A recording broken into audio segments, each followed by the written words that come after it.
കണ്ണൂരിലെ BLO അനീഷിന്റെ മരണത്തിൽ സംസ്ഥാന വ്യാപകമായി BLOമാരുടെ പ്രതിഷേധം. തിരുവനന്തപുരത്ത് ചീഫ് ഇലക്ടറൽ ഓഫീസറുടെ ഓഫീസിലേക്ക് NGO അസോസിയേഷൻ മാർച്ച് നടത്തി. കോഴിക്കോടും മലപ്പുറത്തും കണ്ണൂരും എറണാകുളത്തും BLOമാർ പ്രതിഷേധിച്ചു. കണ്ണൂരിലെ BLO അനീഷ് ജോർജിന്റെ മരണത്തിൽ ചീഫ് ഇലക്ടറൽ ഓഫീസർ മറുപടി പറയണമെന്നാവശ്യപ്പെട്ടുകൊണ്ടായിരുന്നു NGO അസോസിയേഷന്റെ തിരുവനന്തപുരത്തെ പ്രതിഷേധം. തങ്ങൾ അനുഭവിക്കുന്ന സമ്മർദ്ദം തുറന്നു പറഞ്ഞ് BLOമാർ സമരത്തിന്റെ ഭാഗമായി. എന്റെ ഭാര്യ ഒരു ക്യാൻസർ പേഷ്യന്റ് ആണ്. എനിക്ക് ഭാര്യയ്ക്ക് വയ്യാത്ത സമയത്ത് പോലും ഭാര്യയുടെ അടുത്ത് ചെന്ന് അവർക്ക് വേണ്ട ചികിത്സ പോലും നൽകാൻ കഴിയാത്തൊരവസ്ഥയാണ്. കോഴിക്കോട് കളക്ടറേറ്റിലേക്ക് മാർച്ച് നടത്തിയ പ്രതിഷേധക്കാർ കളക്ടറുടെ ചേംബറിന് മുന്നിൽ കുത്തിയിരുന്നു മുദ്രാവാക്യം വിളിച്ചു.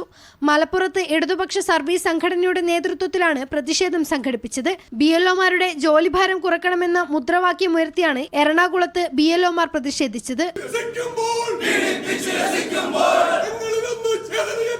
അനീഷിന്റെ ആത്മഹത്യക്ക് പിന്നാലെ പരാതികളുമായി നിരവധി BLOമാരാണ് രംഗത്തു വരുന്നത്. വിവിധ ബ്യൂറോകൾക്കൊപ്പം മീഡിയ 1 കോഴിക്കോട്.